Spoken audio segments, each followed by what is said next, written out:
زمین کے علاوہ کسی اور سیارے پر بھی زندگی کے آثار موجود ہیں؟ کیا انسان کسی اور سیارے پر بھی رہ سکتے ہیں؟ ایسے سوالوں کے جواب میں جرمنی میں ایک حیرت انگیز دریافت سامنے آئی ہے، اور اس تازہ ریسرچ کے محققین میں ایک پاکستانی پلانیٹری سائنٹسٹ بھی شامل ہیں، ڈاکٹر نزیر خواجہ، جن سے ہم نے برلن کی فرائی یونیورسٹی میں خصوصی گفتگو کی۔ یہ جو موجودہ ڈسکوری ہے، یہ سیٹرن جو ایک پلانٹ ہے اس کا مون ہے جس کا نام ہے انسیلیڈس۔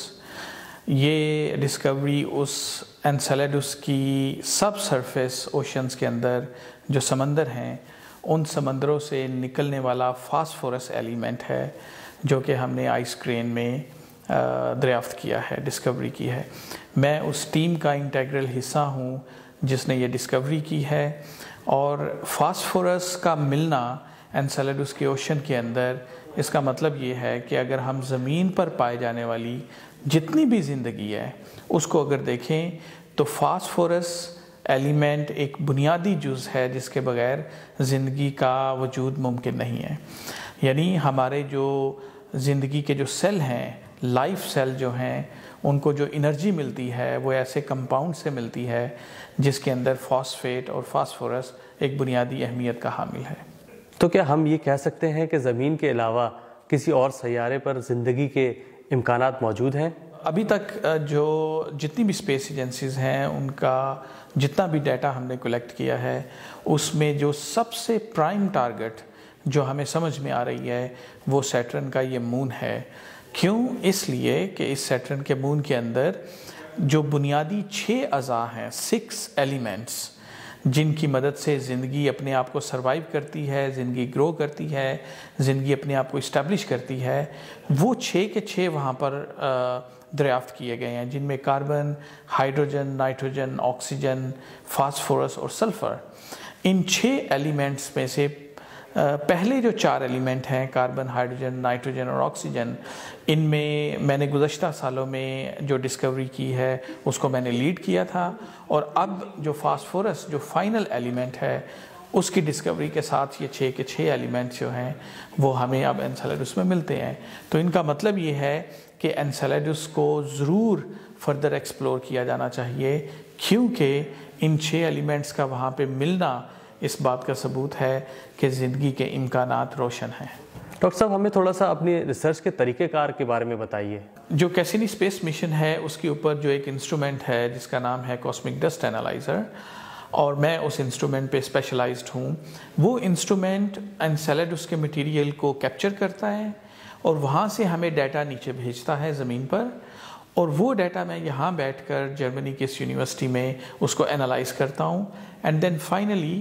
اس کو انڈرسٹینڈ کرنے کے لیے جو لیبارٹریز ہیں ہماری یہاں پر، وہاں پر ہم ایکسپیریمنٹس کرتے ہیں، اور ہم ان ڈیٹاز کو جو اسپیس سے آتا ہے اور جو ہم لیب میں جنریٹ کرتے ہیں اس کو کمپیئر کر کے بتاتے ہیں کہ ہم نے وہاں پہ کیا چیز دریافت کی ہے۔ ڈاکٹر صاحب، آپ کے کیریئر کے بارے میں کچھ بات کرتے ہیں۔ آپ کا تعلق پاکستان میں گجرانوالہ سے ہے، آپ نے اپنی ابتدائی تعلیم پاکستان سے ہی حاصل کی ہے، تو جرمنی تک کا سفر جو ہے آپ کا وہ کیسا رہا؟ مشکل تھا، اور کون سے چیلنجز کا سامنا رہا آپ کو؟ سفر تو اتنا آسان نہیں تھا، اور آئی تھنک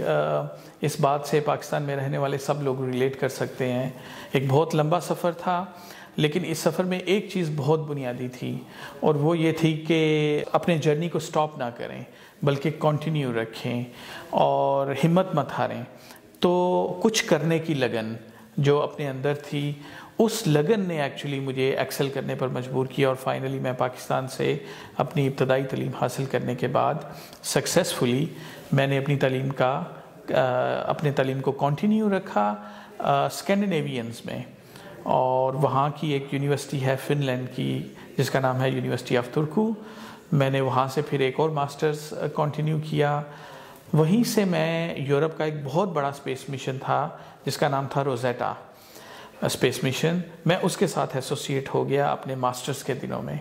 اور میں نے اس جو اسپیس انسٹرومنٹ تھا اس کی کیلیبریشن کی، اور اس کے بعد میں نے کنٹینیو کیا اپنی پی ایچ ڈی کو جرمنی کے اندر، جو کہ یونیورسٹی آف ہائیڈلبرگ کہلاتی ہے۔ بتاتا چلوں کہ یہ وہی یونیورسٹی ہے جہاں پہ علامہ اقبال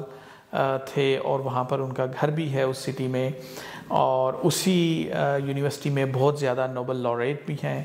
تو میری خوش قسمتی کہ مجھے وہاں پہ کام کرنے کا موقع ملا اور میں وہیں پر کیسینی اسپیس مشن کے ساتھ ایسوسیٹ ہو گیا.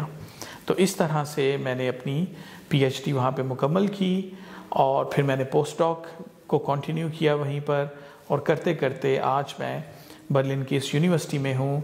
جہاں پر میں نہ صرف کیسینی کے ڈیٹا کو ایکسپلور کر رہا ہوں،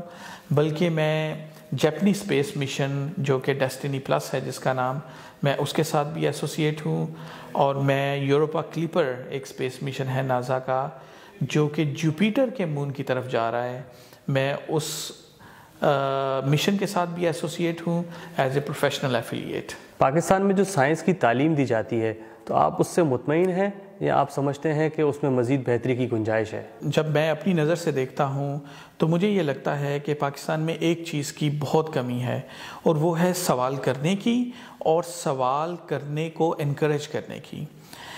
کیونکہ ہمارا جو سوشل فیبرک ہے اس فیبرک میں رہتے ہوئے اگر ہم سوال کرنے کی تلقین کریں اور ترویج کریں ہر سطح کے اوپر، چاہے وہ سکولز کے اندر ہو، یونیورسٹیز کے اندر ہو، یا زندگی کے کسی شعبہ میں بھی، تو یہ ایک ایسا کام ہے کہ اگر ہم کرنے میں کامیاب ہو جائیں اور سوال کرنے کو سپورٹ کریں تو یہ ہمیں سائنٹیفک انویسٹیگیشن کی طرف بھی لے جائے گا. کیوں؟ اس لیے کہ سائنس کی بنیاد ہی سوال کرنے کے لیے اور سوال کو کھوجنے کے لیے ہے. تو جب ہم یہ دو کام کر لیں گے تو ڈیفینیٹلی ہم سائنس کے اس سفر پر گامزن ہو جائیں گے جس پر ترقی یافتہ قومیں چل رہی ہیں. اگر میں آپ سے پوچھوں کہ پاکستان میں سائنس کی ترقی کے لیے کیا ایک ایسا قدم لینا چاہیے جس سے شاید پاکستان میں جو نوجوان سائنسدان ہیں وہ اس شعبے میں مزید آگے بڑھ سکیں؟ اگر آپ دیکھیں تو پاکستان بہت ویل آف کنٹری نہیں ہے، اس کی اکانومی جو ہے وہ آلموسٹ سنک کر چکی ہے. دیٹ مینز کہ ہم سائنٹیفک کام کرنے کے لیے بڑی بڑی لیبس تو نہیں بنا سکتے ہیں پاکستان کے اندر، کیونکہ وی کانٹ افورڈ دیٹ. لیکن اس کا ایک آلٹرنیٹ ہے کہ اگر ہم پاکستانی نوجوانوں کو آرٹیفیشل انٹیلیجنس کا سہارا لیتے ہوئے، مشین لرننگ کا سہارا لیتے ہوئے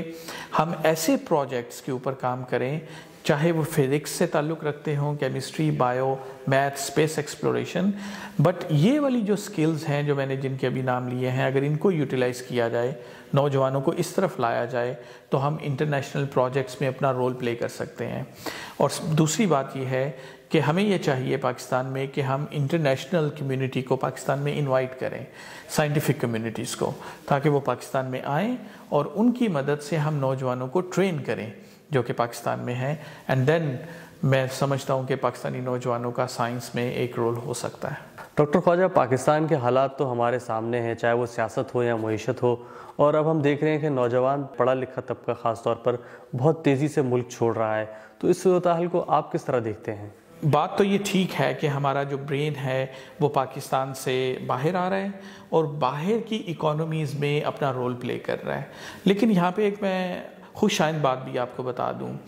کہ وہ جو برین تھا جو وہاں سے نکل رہا ہے وہ یہاں آ کے ترقی کر رہا ہے، وہ یہاں کی سوسائٹیز کے اندر نالج گین کر رہا ہے، بٹ ان کا اوریجن تو پاکستان ہی ہے. تو ایٹ لیسٹ اگر پاکستان میں پاسبلٹیز نہیں ہیں، وہاں پہ سہولیات نہیں ہیں اور وہاں کے اوپر ہمیں اپرچونیٹیز نہیں مل رہی، تو آئی اسٹرانگلی انکریج کہ وہ یہاں پر آئیں، باہر آئیں اور اپنی ایجوکیشن اور اپنے نالج کو ایکسپینڈ کریں سکسیسفل سٹیزن کے طور پر ان سوسائٹیز میں. And when there will be a need for the country then they can contribute. اور اس کی مثال میں آپ کو اس طرح سے دے سکتا ہوں کہ اپنے طور پر اگر میں دیکھوں تو جب میں یہاں پر آیا اور جب میں نے اپنی ایجوکیشن حاصل کی اور اس کے بعد اپنی پروفیشنل لائف، تو میں نے بھی یہ سوچا کہ میں کیسے کنٹریبیوٹ کر سکتا ہوں. تو اس لیے میں نے پاکستان میں آسٹرو بایولوجی نیٹ ورک جو کہ اسپیس ایکسپلوریشن کی ترویج کے لیے پاکستان میں قائم کیا، اور کسی نہ کسی سطح پر پاکستان میں جو اسٹوڈنٹس ہیں وہ اس سے فائدہ لے رہے ہیں.